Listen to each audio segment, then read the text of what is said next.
Chapitre 7. Cravate. Ici se place naturellement un fait que nous ne devons pas omettre, car il est de ceux qui font le mieux voir quel homme c'était que M. l'évêque de Digne.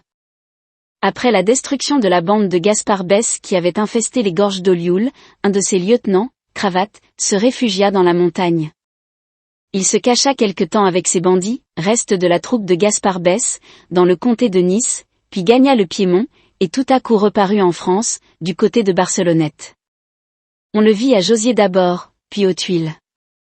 Il se cacha dans les cavernes du Joug de l'Aigle, et de là il descendait vers les hameaux et les villages par les ravins de Lubay et de Lubayette. Il osa même pousser jusqu'à Embrun, pénétra une nuit dans la cathédrale et dévalisa la sacristie. Ces brigandages désolaient le pays. On mit la gendarmerie à ses trousses, mais en vain. Il échappait toujours, quelquefois il résistait de vive force. C'était un hardi misérable. Au milieu de toute cette terreur, l'évêque arriva. Il faisait sa tournée. Au Chastelar, le maire vint le trouver et l'engagea à rebrousser chemin. Cravate tenait la montagne jusqu'à l'Arche, et au-delà. Il y avait danger, même avec une escorte. S'étaient exposés inutilement 3 ou 4 malheureux gendarmes. Aussi, dit l'évêque, je compte aller sans escorte. Y pensez-vous, monseigneur? S'écria le maire. J'y pense tellement, que je refuse absolument les gendarmes et que je vais partir dans 1 heure. Partir. Seul. Monseigneur. Vous ne ferez pas cela. Il y a là, dans la montagne, reprit l'évêque, une humble petite commune grande comme ça, que je n'ai pas vue depuis 3 ans. Ce sont mes bons amis. De doux et honnêtes bergers. Ils possèdent une chèvre sur 30 qu'ils gardent. Ils font de fort jolis cordons de laine de diverses couleurs, et ils jouent des airs de montagne sur de petites flûtes à 6 trous. Ils ont besoin qu'on leur parle de temps en temps du bon Dieu. Que dirait-il d'un évêque qui a peur? Que dirait-il si je n'y allais pas? Mais, monseigneur, les brigands. Si vous rencontrez les brigands? Tiens, dit l'évêque, j'y songe. Vous avez raison. Je puis les rencontrer. Eux aussi doivent avoir besoin qu'on leur parle du bon Dieu.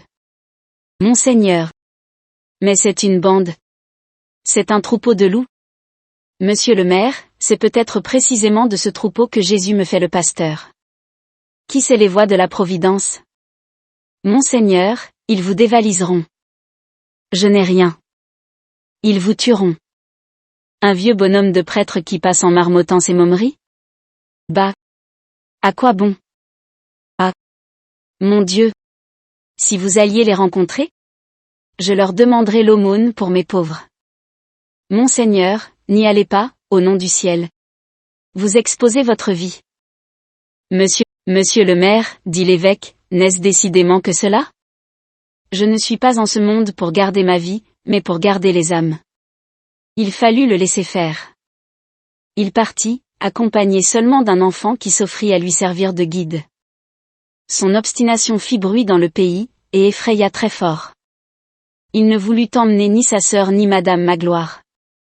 Il traversa la montagne à mulet, ne rencontra personne, et arriva sain et sauf chez ses bons amis, les bergers. Il y resta 15 jours, prêchant, administrant, enseignant, moralisant. Lorsqu'il fut proche de son départ, il résolut de chanter pontificalement un Te Deum. Il en parla au curé. Mais comment faire? Pas d'ornements épiscopaux. On ne pouvait mettre à sa disposition qu'une chétive sacristie de village avec quelques vieilles chasubles de damas usées ornées de galons faux. Bah! Dit l'évêque. Monsieur le curé, annonçons toujours au prône notre Te Deum. Cela s'arrangera. On chercha dans les églises d'alentour. Toutes les magnificences de ces humbles paroisses réunies n'auraient pas suffi à vêtir convenablement un chantre de cathédrale. Comme on était dans cet embarras, une grande caisse fut apportée et déposée au presbytère pour M. l'évêque par 2 cavaliers inconnus qui repartirent sur le champ. On ouvrit la caisse. Elle contenait une chape de drap d'or, une mitre ornée de diamants, une croix archiépiscopale, une crosse magnifique, tous les vêtements pontificaux volés 1 mois auparavant au trésor de Notre-Dame d'Embrun. Dans la caisse, il y avait un papier sur lequel étaient écrits ces mots: Cravate à Monseigneur bienvenu. Quand je disais que cela s'arrangerait. dit l'évêque. Puis il ajouta en souriant.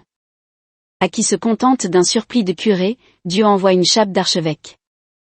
Monseigneur, murmura le curé en hochant la tête avec un sourire, Dieu, ou le diable. L'évêque regarda fixement le curé et reprit avec autorité. Dieu. Quand il revint au Chastelar, et tout le long de la route, on venait le regarder par curiosité. Il retrouva au presbytère du Chastelar mademoiselle Baptistine et madame Magloire qui l'attendaient, et il dit à sa sœur. Eh bien, avais-je raison? Le pauvre prêtre est allé chez ces pauvres montagnards les mains vides, il en revient les mains pleines. J'étais parti n'emportant que ma confiance en Dieu, je rapporte le trésor d'une cathédrale. Le soir, avant de se coucher, il dit encore. Ne craignons jamais les voleurs ni les meurtriers. Ce sont là les dangers du dehors, les petits dangers. Craignons-nous nous-mêmes. Les préjugés, voilà les voleurs, les vices, voilà les meurtriers. Les grands dangers sont au-dedans de nous. Qu'importe ce qui menace notre tête ou notre bourse, ne songeons qu'à ce qui menace notre âme. Puis se tournant vers sa sœur. Ma sœur, de la part du prêtre jamais de précaution contre le prochain. Ce que le prochain fait, Dieu le permet. Bornons-nous à prier Dieu quand nous croyons qu'un danger arrive sur nous. Prions-le, non pour nous, mais pour que notre frère ne tombe pas en faute à notre occasion. Du reste, les événements étaient rares dans son existence. Nous racontons ce que nous savons, mais d'ordinaire il passait sa vie à faire toujours les mêmes choses au même moment. Un mois de son année ressemblait à une heure de sa journée. Quant à ce que devint, le trésor, de la cathédrale d'Embrun, on nous embarrasserait de nous interroger là-dessus. C'était là de bien belles choses, et bien tentantes, et bien bonnes à voler au profit des malheureux. Voler, elle l'était déjà d'ailleurs. La moitié de l'aventure était accomplie, il ne restait plus qu'à changer la direction du vol, et qu'à lui faire un petit bout de chemin du côté des pauvres. Nous n'affirmons rien du reste à ce sujet. Seulement on a trouvé dans les papiers de l'évêque une note assez obscure qui se rapporte peut-être à cette affaire, et qui est ainsi conçue. La question est de savoir si cela doit faire retour à la cathédrale ou à l'hôpital.